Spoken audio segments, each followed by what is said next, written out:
अच्छा जी, तो आज की क्लास में हम देखेंगे कि HTML में जो हमने बेसिक्स टैग्स और बेसिक टैग की जो रूल्स थे, टैग होते क्या हैं, कंटेनर टैग्स होते हैं, स्टैंड अलोन टैग होते हैं, अब कितने टाइप्स के टैग्स होते हैं, आज हम ये देखेंगे। तो सबसे पहले एक न्यू फाइल बना लेते हैं। HTML लेक्चर, मैं अपने फोल्डर में ही हूँ, मैंने न्यू फाइल पर क्लिक किया और मैंने लिख दिया day2.html, या सेशन 2 भी लिख सकते थे। मैंने बॉयलर प्लेट ले ली, एक्सक्लेमेशन सब मार्क लिखा और सिंपल एंटर। मेरे पास पूरी बॉयलर प्लेट आ गई, जिसके अंदर मेरे पास टाइटल भी है और मेरे पास बॉडी भी है। तो मेरे पास सबसे पहला टैग जो सबसे ज्यादा यूज होने वाला है वो हेडिंग का टैग है। अब हेडिंग के टैग मेरे पास कुछ 6 किस्म के होते हैं। पहले देखते हैं H1। H1 मेरे पास वो टैग है जिसमें मेरे पास हेडिंग सबसे बड़े फॉन्ट में आती है। यानी सबसे बड़े का मतलब ये नहीं है कि बहुत ही बड़े में, सिंपल हेडिंग्स में सबसे बड़े साइज। इसको F5 करते हैं, बल्कि पहले से जो चल रहा है उसको बंद कर देते हैं। तो F5 करेंगे, क्रोम पे जाएंगे, तो देखिए मेरे पास हेडिंग बड़े साइज में आ रही है और साथ साथ ये बोल्ड भी है। ठीक है। अब देखते हैं हमारे पास H2 H3 H4 जो हमारे पास 6 हेडिंग्स हैं, उनके साइजेस क्या हैं। तो मैं एक शॉर्टकट की भी आपको बताने वाला हूँ कि अगर आपको किसी लाइन को कॉपी करना होता है नीचे, तो मैं जिस लाइन को कॉपी करना है उस पर क्लिक करूंगा और ऑल्ट शिफ्ट डाउन। मैं एक दफा दबाया तो एक दफा आ गया, और मैं 4 दफा और दबा दूंगा ताकि मैं 6 तक हेडिंग्स ले लूं। फिर मैं क्या करूंगा, मैं सारे हेडिंग्स की टैग्स को चेंज कर दूंगा। मैंने ऑटो रीनेम टैग वाला एक्सेप्शन किया हुआ, तो देखे मैं सिर्फ ओपनिंग टैग में चेंज कर रहा हूँ, क्लोजिंग टैग में चेंज खुद हो रहा है। मैंने 6 हेडिंग्स चल ली। अब यहाँ पे जो मैंने टैग्स लिखा हुआ है उसको चेंज कर लेते हैं, 1 2 3 4 5 एंड 6, ताकि आइडेंटिफाई रहे कि कौन सा टैग कौन सी हेडिंग के लिए है। तो आप देखें, मैं इसको आके रिफ्रेश करता हूँ, तो मेरे पास देखिए 6 अलग अलग हेडिंग्स 6 अलग अलग साइजेस में आ गई। अब आपको यहाँ पे पता चल रहा है कि H1 का साइज क्या है, H2 का साइज क्या है, H4 का क्या है और H6 का क्या है। तो आपको जो साइज जैसे समझ में आ रहा है आप वैसे इसको यूज कर सकते हैं। फिर मेरे पास एक टैग होता है पैराग्राफ का। पैराग्राफ का टैग बिल्कुल सिंपल टेक्स्ट को लिखने के लिए होता है, like this is my paragraph text. ठीक है। मैं यहाँ पर आया, मैंने F5 किया, तो देखिए मेरे पास ये सिंपल पैराग्राफ टेक्स्ट आ रहा है। क्लियर है। इसके बाद मेरे पास कुछ टेक्स्ट और होते हैं, जैसे कि चीजों को एक्स्ट्रा फॉर्मेटिंग देने के लिए। फॉर एग्जाम्पल अभी ये पैराग्राफ जो आ रहा है वो सिंपल सा है। अगर MS वर्ड की बात करें तो हम किसी भी टेक्स्ट को बोल्ड इटैलिक अंडरलाइन कर सकते हैं। तो क्या हम अपने पैराग्राफ को बोल्ड इटैलिक अंडरलाइन कर सकते हैं, या इस पैराग्राफ में से किसी एक वर्ड को। फॉर एग्जाम्पल मैं पैराग्राफ को बोल्ड और अंडरलाइन करना चाहता हूँ, बोल्ड और अंडरलाइन करना चाहता हूँ, तो सिंपल मैं क्या करूंगा, मैं पैराग्राफ पर आऊंगा, उसको कंट्रोल X करके यहां से हटाऊंगा। पहले बोल्ड का एट्रीब्यूट ओपन, बोल्ड का एलिमेंट ओपन किया, फिर उसी के अंदर ही यू का एलिमेंट ओपन किया। बोल्ड से बोल्ड हो जाएगा, यू से अंडरलाइन हो जाएगा, उसके बीच में वो पैराग्राफ को मैं पेस्ट कर दूंगा। हम टैग्स के अंदर, एलिमेंट्स के अंदर एलिमेंट यूज कर सकते हैं, और जितने एलिमेंट्स मैंने यूज करे होंगे उसके अंदर लिखा गया टेक्स्ट पे वो सारी प्रॉपर्टीज अप्लाई होंगी जितने भी एलिमेंट्स के वो अंदर है।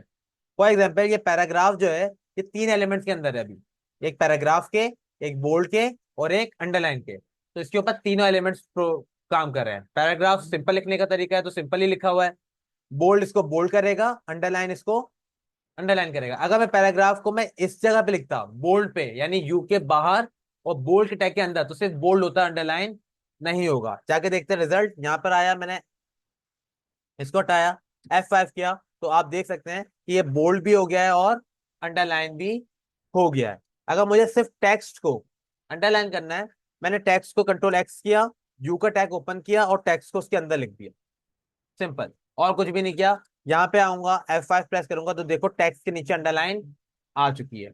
तो इस तरह मैं किसी भी टेक्स्ट को या किसी भी पूरी की पूरी लाइन को बोल्ड, इटैलिक और अंडरलाइन कर सकता हूँ। चले हम इसको, जो दिस है, इसको इटैलिक करते हैं।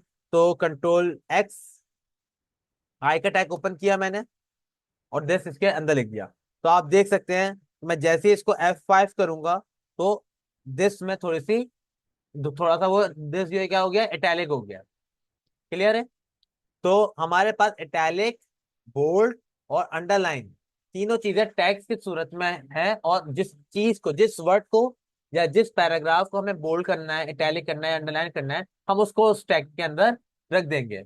ये डिपेंड नहीं करता कि कौन सा टैग किस टैग के अंदर है। 10 टैग के अंदर भी होगा तब भी वो काम करेगा, क्योंकि सारी प्रॉपर्टीज भी उसके ऊपर लग रही होगी। बस हेडिंग के टैग से अंदर बोल्ड का टैग इस्तेमाल नहीं करेगा, क्योंकि कोई फर्क नहीं पड़ेगा, क्योंकि हेडिंग्स ऑलरेडी बोल्ड होती है। देखिए हेडिंग 6 भले साइज में छोटी है लेकिन बोल्ड है। क्लियर है?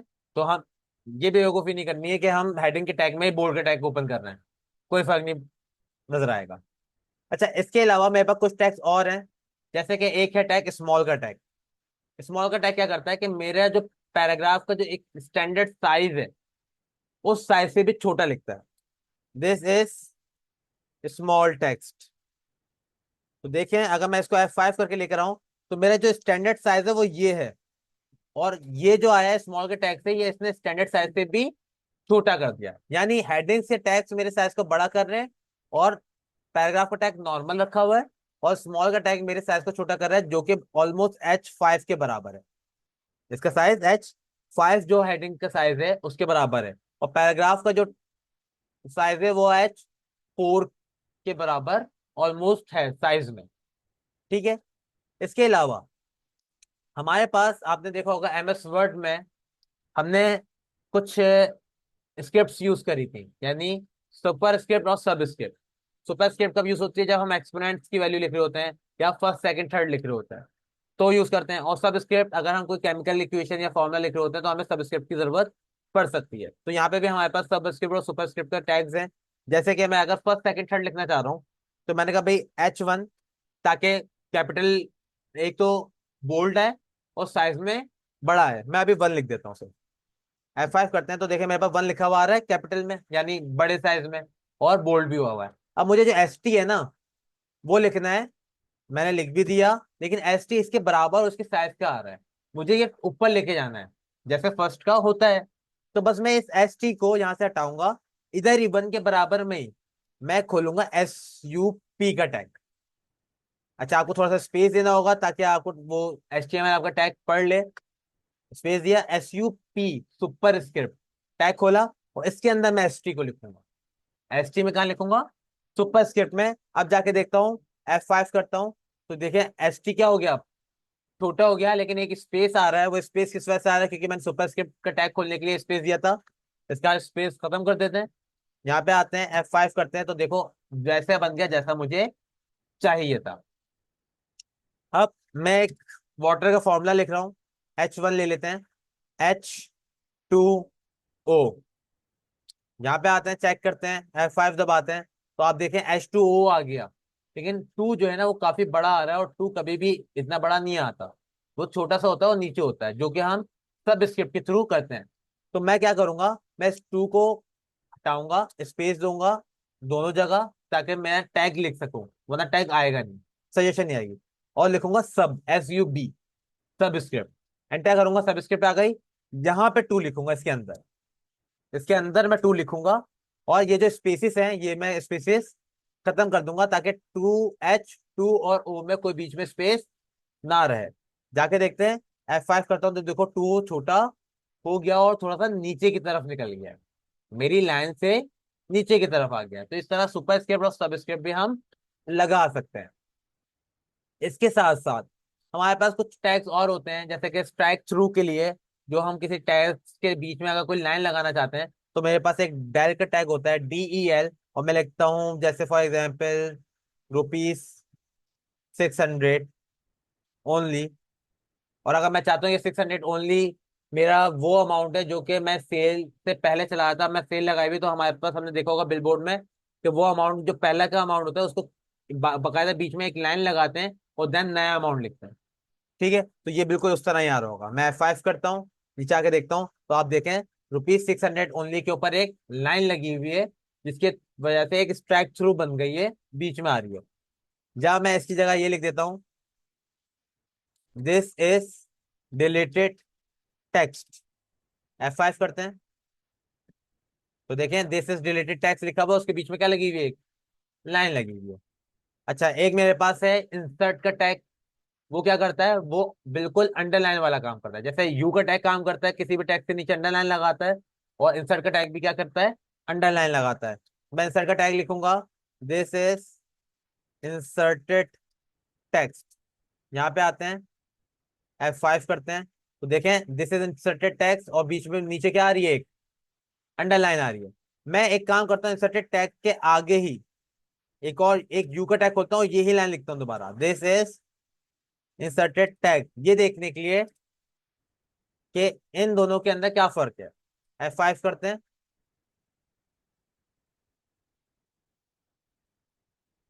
तो देख सकते हैं आप, इन दोनों के अंडरलाइन होने में कोई भी फर्क नहीं है, मतलब बिल्कुल एक जैसा काम कर रहे हैं। आप इंसर्ट का यूज कर रहे हैं या डिलीट का। इसके बाद हमारे पास टैग है, किस चीज का, बोल्ड के जैसा है टैग। वैसे हमारे पास एक टैग है स्ट्रॉन्ग का। अगर मैं स्ट्रॉन्ग का टैग लिखता हूं और उसके अंदर लिखता हूं दिस इज बोल्ड टैग या स्ट्रॉन्ग टेक्स्ट, यहाँ पे आते हैं, रिफ्रेश करते हैं, तो देखें ये हम मेरे पास जो टेक्स्ट आ रहा है किस में आ रहा है, बोल्ड में आ रहा है। ठीक है, इसके अलावा अब हमारे पास कुछ और टैग्स की बात करें, तो इस तरह के तो बहुत से छोटे छोटे टैग्स हैं, एलिमेंट्स हैं हमारे पास काफी सारे। अब हम कुछ बड़े एलिमेंट्स की बात करते हैं जिनसे हम कोई चीज लिख सकते हैं।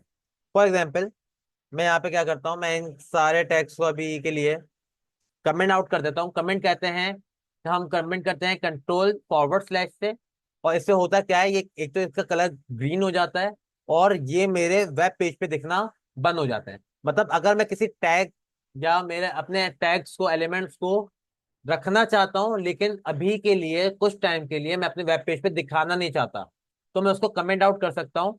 कमेंट करने से वो रहते तो हैं, डिलीट नहीं होते, लेकिन मेरे पेज पे दिखना बंद हो जाता है। मतलब वो मेरी HTML की फाइल उसको पढ़ना बंद कर देती है, अब वो उसको नहीं पढ़ेगी। तो अब मैं इसके नीचे आता हूँ, मेरे पास होती है लिस्ट, तो मैं एक H1 की हेडिंग डालता हूँ और मैं लिखता हूँ लिस्ट। तो मेरे पास कुछ तीन टाइप्स की लिस्ट होती हैं। जैसे हमारे पास MS वर्ड में दो टाइप की होती हैं, नंबर लिस्ट होती है और एक कौन सी लिस्ट होती है, बुलेट्स। तो यहाँ पे कहते हैं इसको ऑर्डर लिस्ट और अनऑर्डर लिस्ट। ऑर्डर लिस्ट के लिए आप सबसे पहले तो OL का टैग खोलोगे ताकि एक इन्वायरमेंट क्रिएट हो जाए, और उसके अंदर जितने भी आइटम्स होंगे उनको LI के टैग के अंदर रखोगे, आइटम्स में। मैंने यहाँ पे लिख दिया, जैसे फॉर एग्जांपल मैं फ्रूट्स की लिस्ट बना रहा हूँ, तो mango, all shift down, banana, all shift down, orange, apple, grapes, almost पांच आइटम्स हैं। जाके देखते हैं, F5 करते हैं, तो देखो H1 की वजह से लिस्ट आ रहा है, और मेरे UOL की वजह से मेरे पास यहाँ पे एक लिस्ट आ रही है जिसमें 1 2 3 खुद ऐड हो रहा है। मैंने यहाँ पे 1 2 3 ऐड नहीं किया। चलिए एक लिस्ट और ऐड कर लेते हैं, मैंने एक और ऐड करी और मैंने लिख दिया भाई पाइन एप्पल। यहाँ पे आता हूँ, F5 करता हूँ, तो देखो ऑटोमेटिकली 6 आया है, मैंने नहीं लिखा, LI खुद लिख रहा है। ठीक है, तो एक लिस्ट होती है मेरे पास ऑर्डर लिस्ट, मैं इसमें एक H2 की हेडिंग डाल देता हूँ जिसमें लिख देते हैं ये कौन सी लिस्ट है, मेरी ऑर्डर लिस्ट है। F5, ये मेरी ऑर्डर लिस्ट है। अब बात करते हैं अनऑर्डर लिस्ट की, जिसमें बुलेट्स आते हैं। तो मैं यहाँ पे क्या करता हूँ, मैंने एक हेडिंग डाली, अनऑर्डर लिस्ट, और जैसे ऑर्डर लिस्ट का टैग क्या है, OL, उसी तरह अनऑर्डर लिस्ट का टैग क्या है, UL। और इसके अंदर भी आप कोई चीज चेंज नहीं करोगे। मैं तो कहता हूं कि आपको सिर्फ और सिर्फ रेफरेंस देने के लिए मैं यही वाले LI सेम कॉपी करके इस UL के बीच में रख रहा हूं, कुछ भी चेंज नहीं किया। तो अगर आप आके यहाँ पे F5 करो, तो देखो जहां पे नंबरिंग आ रही थी, लेकिन जहां पे बुलेट्स आ रहे हैं, तो मतलब बुलेट्स और नंबरिंग का ताल्लुक LI से नहीं है, बेसिकली उसके एनवायरमेंट से है जिस टैग के अंदर वो मौजूद है। फॉर एग्जाम्पल, अगर वो OL के अंदर है तो नंबर्स आएंगे, और अगर वो UL के अंदर है तो बुलेट्स आएंगे। तो आपका ये जहन में नहीं होना चाहिए कि LI की वजह से नंबर या बुलेट्स आ रहे हैं, LI की वजह से आ रहे हैं, लेकिन नंबर या बुलेट ये डिसाइड करने के लिए हमारे पास कौन सा टैग है, OL का और UL। क्लियर है। अब बात करते हैं, हमारे पास नंबर लिस्ट में different type of number list होती है। भाई 1 2 3 तो थोड़ी ही होती है, सिर्फ ABCD भी होती है, हमारे पास रोमन काउंटिंग भी होती है। तो हम वो कैसे लिख सकते हैं, तो सिंपल, आपको उस टैग के पास जाना है जो उस नंबर्स का जिम्मेदार है। LI जिम्मेदार नहीं है, हमारे पास जो जिम्मेदार है नंबर्स का वो कौन है, ओ एल है। तो मैं ओ एल के पास आऊंगा, बोलूंगा भाई मुझे तुम्हारी स्टाइलिंग करनी है थोड़ी सी। मुझे क्या करनी है, स्टाइलिंग। स्टाइल का एक एट्रीब्यूट खोला मैंने, स्टाइल का एक एट्रीब्यूट खोला ताकि मैं थोड़ी सी इनलाइन सीएसएस कर सकूं। और उसको मैंने बोला भाई तुम अपनी जो लिस्ट स्टाइल टाइप है ना, जो तुम्हारी लिस्ट स्टाइल टाइप है, उसको क्या कर लो, उसको आप कर लो लोअर अल्फा। क्या कर लो, लोअर अल्फा। अब देखो ये अभी 1 2 3 आ रहा है, F5 करता हूं, अब ये क्या हो गया, ABCD अल्फाबेटिकल हो गया। अगर मैं बोलूं लोअर रोमन कर लो, F5 करता हूँ यहाँ पर आके, तो अब ये क्या हो गया, रोमन हो गया। इसी तरह आप लोअर को हटा के अपर भी कर सकते हो। मैं इसको अपर बोलता हूँ, अपर रोमन या अपर अल्फा। यहाँ पे आके मैं F5 दबाऊंगा तो आप कैपिटल ABCD आ रही है, अल्फाबेट्स आ रहे हैं।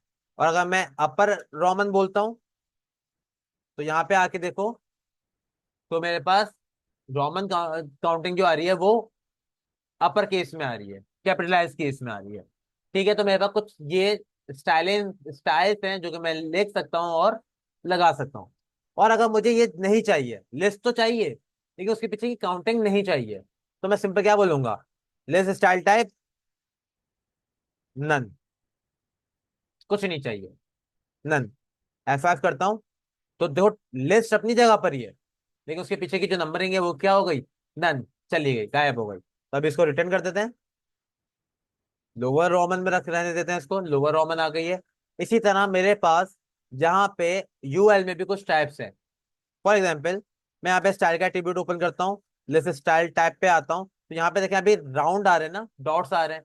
मैं चाहता हूँ ये स्क्वायर्स आए, तो यहाँ पे मैं आके कंट्रोल, अगर आपकी सजेशन नहीं आ रही है तो आप कंट्रोल स्पेस करके सजेशन ला भी सकते हो।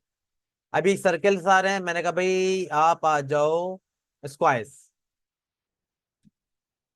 अब अगर आप नोट करें तो मेरे जो बुलेट्स हैं वो क्या हो गए, स्क्वायर में हो गए। अगर मैं इसको सर्किल करता हूं, तो देखिए पहले बुलेट्स थे, अब ये राउंडेड सर्कल्स बन गए, जो जिनका इनर फिल क्या है, व्हाइट है और एक बॉर्डर है ब्लैक कलर का। तो इस तरह मैं अपने बुलेट्स के स्टाइल्स भी चेंज कर सकता हूँ। अब तीसरी लिस्ट के बारे में बात करते हैं, जो कि है मेरी डेफिनेशन लिस्ट।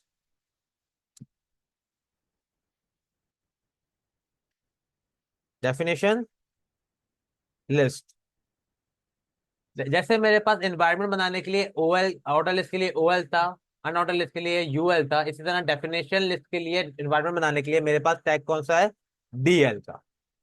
सही है। अच्छा डेफिनेशंस क्या होती हैं ये आपको थोड़ा सा गाइड करते हैं कि डेफिनेशंस आपकी, जैसे आपने नॉर्मल कॉपीज वगैरह में देखा होगा, इंग्लिश की बात कर लेते हैं, तो हमारे पास डेफिनेशन कौन सी होती थी, नाउन, प्रोनाउन, एडजेक्टिव, एडवर्ब, ये हमारे पास डेफिनेशन होती थी। तो इनकी एक खास बात होती थी कि इनका जो टाइटल होता था वो अलग लिखा होता था, और जो उसकी डिस्क्रिप्शन होती थी वो थोड़ा अगली लाइन में और थोड़ा सा आगे लिखी हुई होती थी।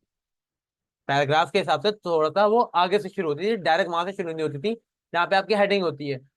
तो ये क्या करता है देखते हैं। तो इसके अंदर डीएल के हम अंदर हमारे पास दो टैग हैं, एक डेफिनेशन टाइटल का, उसके टाइटल के लिए फॉर एग्जाम्पल मैं यहाँ पे नाउन कर लेता हूँ, और एक है डेफिनेशन डिस्क्रिप्शन का, जिसको मैंने कर दिया भाई, noun is the name of person, place, animal and things. यहाँ पे आते हैं, तो रिफ्रेश करते हैं, तो देखिए मेरे पास डेफिनेशन लिस्ट में नाउन अलग लिखा हुआ है, नाउन की स्पेलिंग मैंने गलत लिख दी, नन लिख दिया, नाउन। F5, तो noun, noun is the name of person, place, animal, thing. और देखिए ये थोड़ा सा आगे होकर आया है। अब देखिए मेरे पास हेडिंग बोल्ड नहीं है, मुझे पता है बोल्ड कैसे करते हैं, पता है ना। नाउन को मैं हटाऊंगा यहाँ पर, और यहाँ पे इसको मैं कर दूंगा बी के टैग के अंदर, नाउन को रख दूंगा, डी टी के अंदर बी का टैग खोला मैंने बोल्ड के लिए, और उसके अंदर नाउन रख दिया। जाके देखूंगा तो देखो अब नाउन क्या हो गया, बोल्ड। टैग्स का अगर इस्तेमाल आ जाए तो आप कहीं पे भी कोई सा भी टैग यूज कर सकते हो, और अपनी हिसाब से अपनी चीजों को रख सकते हो। अगर मुझे हेडिंग को अंडरलाइन भी करना है, कंट्रोल X, यू का भी टैग अंदर ही खोला मैंने, और इस नाउन को अंदर रख दिया। अब देखो पहले DT, फिर बोल्ड, फिर अंडरलाइन, लेकिन ये याद रखेगा अंडरलाइन लास्ट में ओपन हुआ है, पहले अंडरलाइन बंद हुआ है, बोल्ड फिर बोल्ड, DT सबसे पहले ऑन हुआ तो सबसे आखिर में बंद होगा। ये सीक्वेंस याद रखनी है, अगर आप आगे पीछे करोगे तो आपके टैग काम नहीं करेंगे। F5 करता हूं तो देखो ये अंडरलाइन भी आ गई है। क्लियर है? अच्छा ये याद रखना कि ये जो नेक्स्ट लाइन में आ रहा है, ये मैंने यहाँ पे एंटर प्रेस किया हुआ है, इस वजह से नहीं आ रहा, मैं आपको दिखाने के लिए इसको एक ही लाइन में कर देता हूँ। देखो dt यहाँ पे खत्म हो, dt मैंने साथ में शुरू कर दिया। यहाँ पे आके रिफ्रेश करता हूँ, कोई भी फर्क नहीं पड़ रहा, आपका नाउन नीचे ही आ रहा है। तो ये डेफिनेशन लिस्ट आपका ये काम करती है कि आपके टाइटल को और आपके डिस्क्रिप्शन को अलग अलग करती है, और आप इस तरह टाइटल और डिस्क्रिप्शन, टाइटल डिस्क्रिप्शन, काफी सारी डेफिनेशंस को लिख सकते हो बगैर किसी स्टाइलिंग के और हेल्प के। तो ये थे मेरे पास कुछ जरूरी टैग। इंशाल्लाह हम फिर नेक्स्ट क्लास में टेबल के बारे में पढ़ेंगे कि टेबल के कौन से टैग्स होते हैं और उसके अंदर क्या क्या फंक्शनैलिटीज और प्रॉपर्टीज होती हैं। अच्छा एक टैग के अंदर हमारे पास एक चीज रह गई जो कि मुझे पढ़ानी थी, वो है बैकग्राउंड कलर की। तो मैं एक काम करता हूँ, मैं पूरी की पूरी बॉडी को बैकग्राउंड कलर दे देता हूँ। मैं बॉडी पर आया और बॉडी के अंदर एक एट्रीब्यूट ओपन किया, बीजी कलर, और इसके अंदर मैं जो कलर दूंगा, अभी थोड़ा सा लाइट सा कलर करता हूँ, जैसे लाइट या स्काई ब्लू, मैं कलर का नाम लिख दूंगा। यहाँ पे आता हूँ, रिफ्रेश करता हूँ, तो देखिए मेरा पूरी बॉडी किस कलर की हो गई, स्काई ब्लू। अगर मैं लिखता हूँ लाइट ग्रीन बगैर स्पेस के, पूरी बॉडी किस कलर की हो गई, लाइट ग्रीन कलर की। तो आप जिस टैग के अंदर ये चीज लिखोगे, एट्रीब्यूट बीजी कलर और इक्वल्स टू के बाद उसकी वैल्यू, उसके कलर का नाम इन्वर्टेड कॉमास में, तो आप उस टैग को, उस टैग जितना बड़ा है उसको आप कलर दे सकते हो। फॉर एग्जाम्पल मैं यहाँ पे H1 में BG colour equals to red करता हूं, तो यहाँ पे नहीं काम कर रहा। क्यों नहीं कर रहा? क्योंकि H1 में बैकग्राउंड कलर मैं नहीं दे सकता। मैं बैकग्राउंड कलर बीजी कलर सिर्फ कहाँ इस्तेमाल कर सकता हूँ, जो कि एक कंटेनर होता है। जैसे बॉडी एक कंटेनर, एक बॉक्स का काम करिए जिसके अंदर एलिमेंट्स मेरे आ रहे हैं, लेकिन टेक्स्ट कोई कंटेनर थोड़ी है। टेक्स्ट तो एक मेरा कंटेंट है जिसके अंदर चीजें लिखी हुई हैं। डिफ के अंदर यूज कर सकते हैं, तो हम देखेंगे डिफ क्या होती है और बैकग्राउंड कलर हम उसमें किस तरह यूज कर सकते हैं। और हम ज्यादातर वैसे CSS के थ्रू करते हैं। तो ये थे मेरे कुछ टैग्स। इंशाल्लाह हम नेक्स्ट क्लास में टेबल्स देखेंगे, तो बाकी इस सारी चीजों की प्रैक्टिस करते रहनी है। अगर कोई सवाल हो तो पूछ लेना।